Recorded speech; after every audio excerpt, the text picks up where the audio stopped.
Hello, I'm Dr. Meese, and I wanted to make a video to welcome you all to this class in fall of 24. This is ECHD 3200, which is my cross-cultural child development class. I need to tell you, um, it wasn't terminal, but in July I was diagnosed with cancer, and so I still have some of that treatment going on. I'm fine, but I need to explain that about my voice and just so that you know that if my voice gives out in this video, that's why. I'm glad you're in this class. This is a class that, well, I should tell you about myself first. My doctorate is in child development from Auburn University. I taught at Michigan State University for 8 years. I've been a professor here at UTC. This is my 17th year. I first put this class together. I developed it about 5 or 6 years ago. I wanted a class for students who are going to work with children and families to think about working with children and families from different cultures and becoming more culturally competent. 5 or 6 years ago, there was no controversy at all about the idea of talking about culture. That's kind of changed a little bit. People now talk about diversity and equity and inclusion. There's a lot of stress, I guess, tension about those kinds of terms. And this fall, we could potentially have more. It's an election year, and people have really politicized those kinds of terms, which I never really thought of as political terms. I thought of them as really just descriptors of that wonderful complexity that I think makes America a really cool place. That cultural diversity that we have so many different backgrounds. So my goal right now is to talk to you about two things. The first is I'm going to go through our grading policy, and it's different than I've had. It's a different kind of grading policy than I've had for any other class. And so let me share that to you on the syllabus. All right. You should see this right here. It says course requirements and grading. Now you're gonna write a contract right at the beginning of the semester that says this is the grade I want to receive, a C, a B, or an A. If you want to receive a grade of C, which is perfectly great, all you do is each week there'll be some readings, there'll be some videos, and there'll be a little quiz about those. Get a passing score each week on those quizzes and one other part, and you'll earn a C. Now, in the past, that one other part has been weekly discussion board posts, and I'm leaving in those discussion board posts, but what I'm taking out is responding to other students' posts, that requirement, because I think a lot of times that requirement is it's not that great anyway. But I also think that I don't want any contention here when the election season starts and we start the silly season. So grade of C, do the weekly readings, any videos or things like that I post, and take a short quiz, make a short post. If you would like to earn a B, you do all that same requirement for a grade of C, plus you do an interview with a parent of a family that has an identity different from your own. They're from a culture that's different than your culture. So this is the format that you put in this into. I left open because I want you to use your creativity here if you want a grade of B.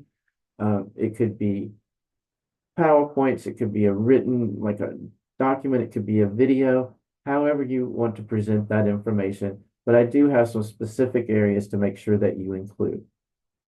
Now, for a grade of A, you would do everything for a grade of C, those weekly readings and quizzes, the parent interview for grade of B, plus one of two options.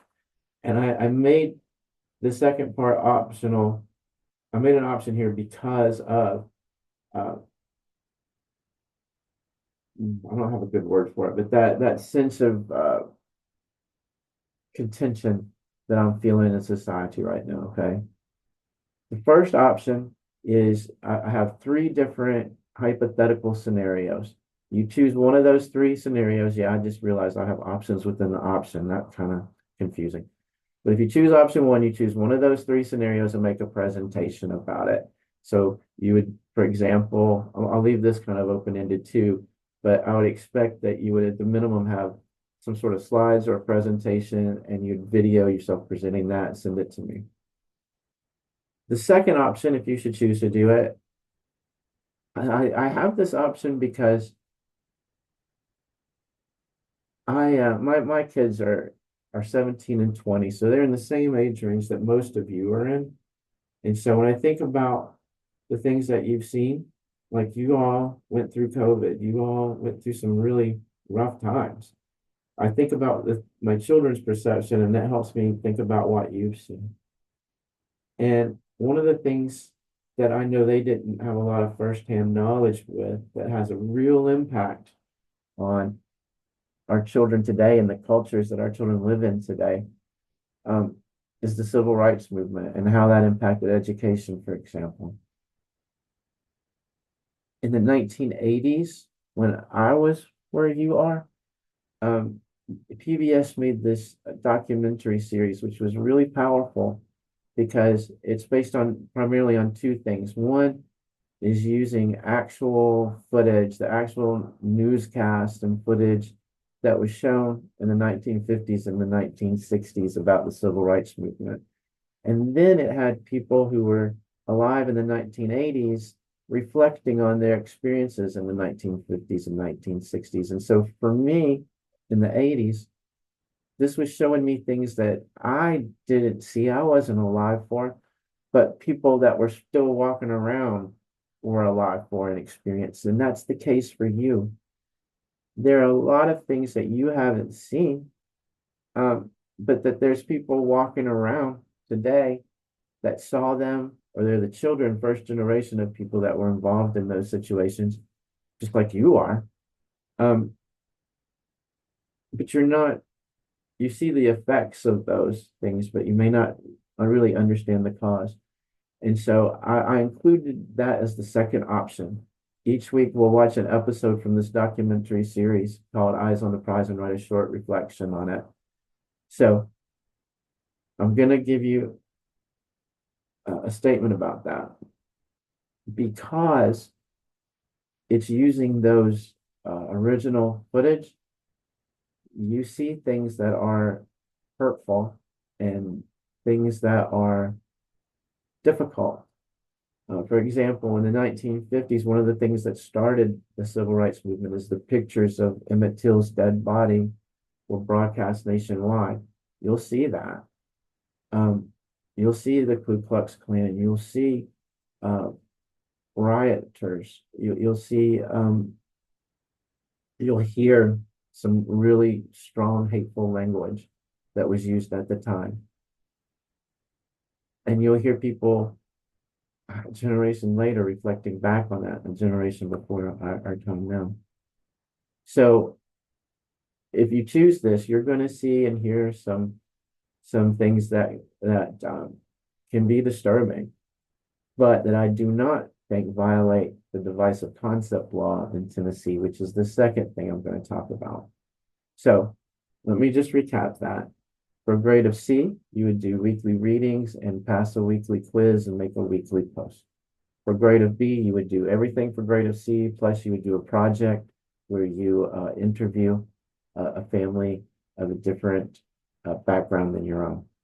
For a grade of A, you would do everything for a grade of C, and for a grade of B, plus you would do one of those two options, either a weekly viewing of an episode of Eyes on the Prize or a presentation of a hypothetical scenario. So I mentioned this divisive concept law, and let me go back up here and we'll talk about that. I'm going to go through this. This became law in Tennessee in 22.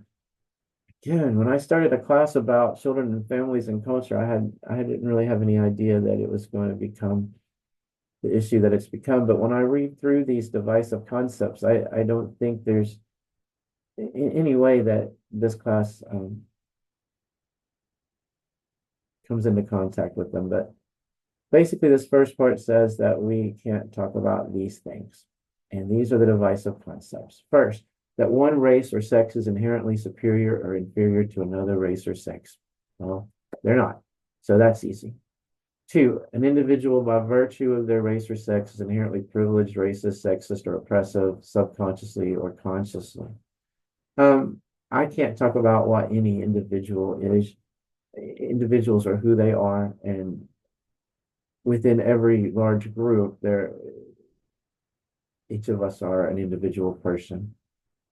C, an individual should be discriminated against or receive adverse treatment because of their race or sex. Well, of course not. A person's moral character is determined by their race or sex. Well, of course not. I think Dr. King was very clear about that. An individual, by the virtue of their race or sex, bears responsibility for actions committed in the past by other members of the same sex or race. All right. Listen, y'all saw my picture. I'm a white, older, middle-aged, cisgender, married, heterosexual, Protestant, Southern male. I have so many identities. If somebody shared some of those identities today and they were to go off and say things that I found offensive, I wouldn't feel any responsibility for what they said or what they did because it's not me doing those things. I might feel disappointed in them or even angry at them, but I wouldn't feel responsible for what that person said. So if I wouldn't feel that way about what someone said today, I wouldn't feel that way about something their grandparents said when I wasn't even here. So the same goes for you. You bear no responsibility. You can only be responsible for what you say and do.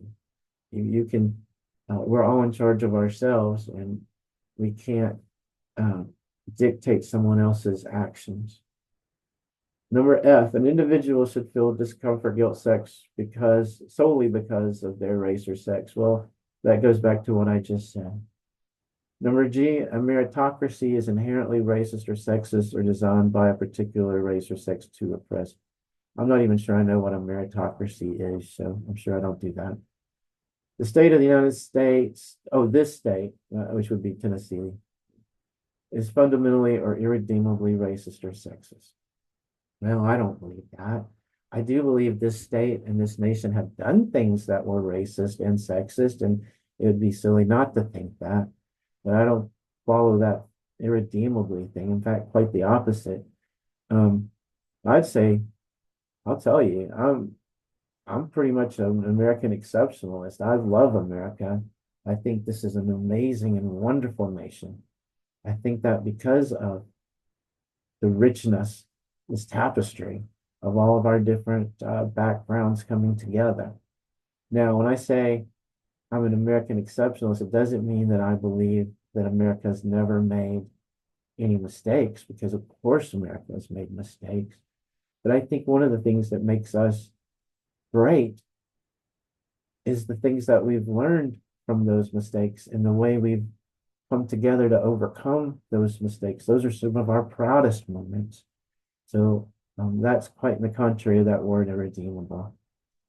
Number I, promotes or advocates the violent overthrow of the United States government. Let's do not overthrow the government. Promotes division or resentment of a race, sex, religion, creed, nonviolent political, social class, or class of people. I don't want to promote division. Quite the contrary. I want to promote understanding and inclusion. Ascribes character traits, values, moral, ethical codes, privileges, beliefs to a race or sex to an individual because of their race or sex.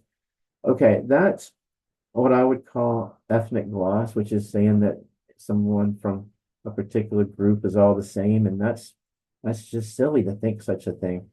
To think that everybody, because of some aspect of their identity, has the same thoughts of everybody else from that identity. That's just silly.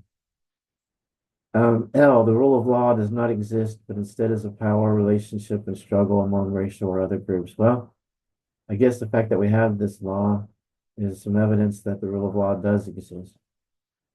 And all Americans are not created equal, are not endowed by their creator with certain inalienable rights in life, liberty, and the pursuit of happiness. We are all created equal, and we all do have those inalienable rights. And the government should deny to any person within their jurisdiction the equal protection of the law. The 14th Amendment says that we all get equal protection under the law, and equal protection is a really important part of what it means to be an American citizen. Includes race or sex stereotyping. Well, we will discuss, or you will read about what stereotyping is. That does, and so I guess I'm not saying that we should use that. We should be able to recognize it. Same thing with race or sex scapegoating, where we should be able to recognize those things. So that covers those. I have no intention of supporting any of those as they're written. Hey, I'm glad that you're in this class. I hope that will take something meaningful from it. I hope if you have questions for me, that you will send me an email. My email address is daryl-meese@utc.edu. It's in all the syllabus and everything, so you can send me an email. If you have any questions, please do so. I hope you have a great semester. I hope you have a good semester in this class and all your other classes, and I'm going to stop this video. Thank you.